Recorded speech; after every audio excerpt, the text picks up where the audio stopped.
Hey Star Wars fans, welcome back to another video from All Things Star Wars Considered. I'm your host Doug, and today we're going to take the channel out on the road. We're going to do a toy run. Now normally I like to do toy runs on Tuesday. You know, a lot of the fan sites call it Toy Run Tuesday. I don't know if there's some sort of correlation with product hitting retail at that particular day of the week, but I have to work on Tuesday, so I'm off today, so we're going to do Toy Run Monday. Obviously brick and mortar is not what it once was. There's no more Toys R Us. You got Walmart, you got Target. If you're lucky enough, you can stumble into a GameStop, or if you go to a mall that has a toy vault, you can stop in there. But for the most part, this is a crapshoot, and Target's been pretty rough lately. So we're going to stop there. Let's see how it goes, and stay tuned. Thanks for watching. All right, I guess anytime you go on a run and you find something, I mean, that's a good thing. I found this Mandalorian speeder bike with the Grogu, 17 bucks. Can't go wrong, that's the price of the figure. And it's like you're getting the speeder bike for free. So I would say that's a good find. I mean, I wasn't looking for that. I actually stopped into Walmart. I'm like, I don't even think I should even bother going in here. There's probably nothing in here I want. I saw that on the pegs for 17 bucks. I also saw a Morgan Elsbeth Ahsoka figure, a vintage collection. That was clearanced for $8. I got to the register and the girl wanted $8. I said, oh, I thought you were giving me $8 to take it off your hands. Because if you know me, that figure, when that was announced, I cringed. I went, are you really thinking that people are going to want to buy Morgan Elsbeth? There it is, $8. Nobody wants it. Walmart didn't want to give me the $8, so it stayed at the register. All right, on to Target. All right, we're at Target. I'm not gonna make you suffer, but we're here. We'll see what this store has.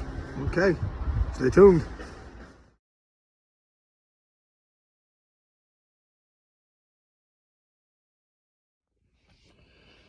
All right, well, I did make a purchase at Target. You can see the bag. We're going to keep that under wraps just a little while longer because I think I'd like to do a review of the item I purchased. You've seen there wasn't a heck of a lot there, so I'm sure by process of elimination you probably can figure out what I grabbed. But we'll keep you in suspense just a little while longer. Stay tuned for my review on that item.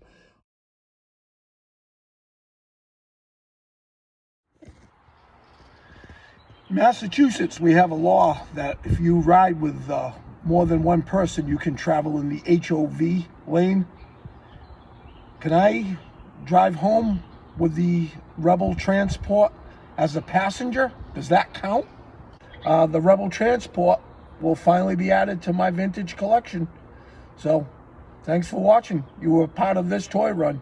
Walmart picked up the Mandalorian speeder bike with Scout Trooper and Grogu. At the Toy Vault at the Emerald Square Mall, I picked up the Rebel Transport. Oh, and by the way, all the backpacks and gas masks are included, so that's cool.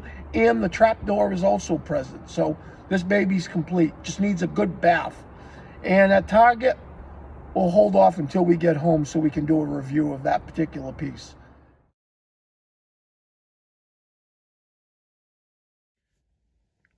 Well, I'm sure it wasn't too difficult to figure out what I picked up at Target on my run. There wasn't a whole heck of a lot in that photo. So, and, most of you guys know that I'm not a huge fan of Black Series. It's not that I'm not a huge fan. It's just for the cost and for the scale, it doesn't work as well as vintage collection stuff and retro collection stuff. So, the 3 3/4 is what I grew up on, so it's really going to be tough to kind of move me away from it. I like the flexibility of, space and, the fact that they can offer play sets and beasts and vehicles. So for that, is really why I stick with the 3 3/4 inch scale. So we haven't really touched upon the retro collection too much since I began this channel. I don't want to say I'm for it or against it. I'm a little lukewarm. I would love it if they use this platform, this area, to kind of go back and touch upon all the figures that they didn't, put out back when we were kids, or back when I was a kid. Can't say we, because my audience could be broad and, could have 20-year-olds and 50-year-olds and 30-year-olds. So me, I'm going to be 55. So obviously this particular line of figures kind of speaks to me because of the nostalgia of it. The scale, the 5 points of articulation, the kind of the crudeness of the sculpts. I would love to see them, though, go back and do an Aunt Beru, Uncle Owen. I mean, Stan Solo's doing it, and he's doing it great. So, I mean, whatever Hasbro doesn't take care of, Stan Solo's going to, kind of mop up with whatever's left over. The Grand Moff Tarkin wasn't too bad for the retro collection, but they haven't really done much.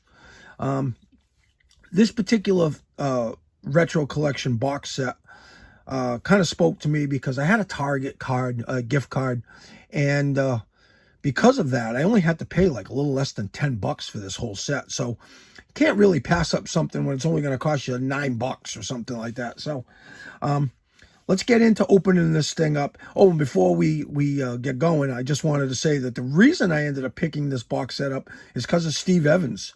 I had really no intention of picking it up, but I actually seen a review he did on his YouTube channel, and I was actually surprised. I actually thought the figures were going to be of a lesser quality. I thought, they just looked chintzy, but when I was watching his review, I went, oh, these actually don't look too bad. So that's why I grabbed it. So Steve Evans, if you ever see this video, you're the reason I picked this set up. So let's crack this baby open and check out the figures. All right, so I'd already kind of took the liberty of peeling away the tape so I wouldn't have to kind of go too crazy. So we're going to open this thing up right now. Just going to slide these figures out. Oh, let's kind of get rid of this. Get rid of the box. Yeah, we don't need that. So the first figure I pull out of the box is the Queen Amidala. And I would say, for a retro collection figure, not too bad.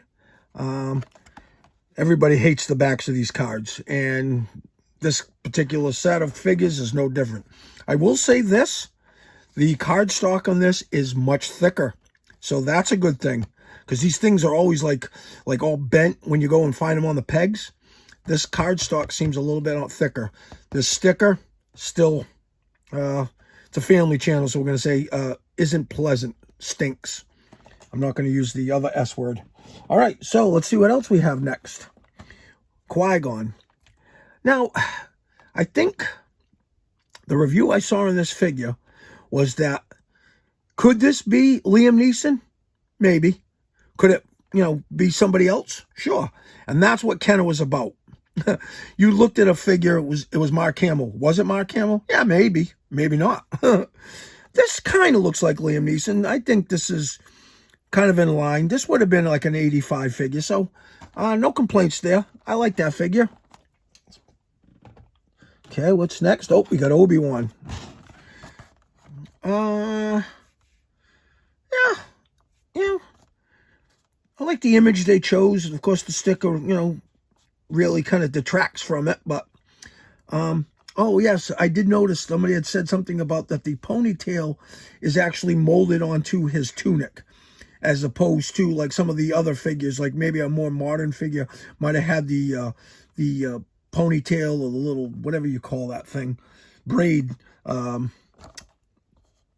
was actually attached to the head. So that's kind of neat. It's got the blue lightsaber, very Kenner-esque, obviously. And, yeah, this looks like a Kenner figure. Oh, by the way, I don't know if anybody's noticed, these are all unpunched, so that's kind of cool. I'm not going to flip over the backs, because there's really no reason to. Okay, all right, Darth Maul. Now, this one's a cool one. I really like Darth Maul. Everybody likes Darth Maul. They actually took the Kenner lightsaber, kind of doubled it up. And, yeah, you know what would have been nice? Maybe a soft goods cloak, you know? That might have helped this figure a little bit. But beyond that, this looks like a great figure. So, very happy with that. Oh, boy. I saved the worst two for last. Well, depending on your... Oh, the battle droid, you know. Roger, Roger. It's kind of neat, you know. I wasn't a big fan of this character in the Phantom Menace, but, you know, they were hapless and they had to be mowed down quite easily by the Jedi and just about anybody else. I think even Jar Jar mowed these suckers down. All right, speaking of Jar Jar, let's get right to it. Here he is, Jar Jar Binks. Poor Ahmad Best. He had to portray one of the worst characters in the Star Wars universe. I will say that this figure doesn't look too bad, though. You know, it's probably a little bit nicer than what Kenner would have put out back in, say, 85 if this movie had come out then. But all in all, not too bad. You know, Misa don't think of this as so bad. That was awful. Sorry. All right, so there's your retro collection. You know, let's plop them all back up here so you can take a good look at them before we shut this down. So we've got that. Where's the Padme? And we've got the battle droid. So, all in all, not a bad little collection. And like I said, I paid like $9. So, you know, pretty good score there.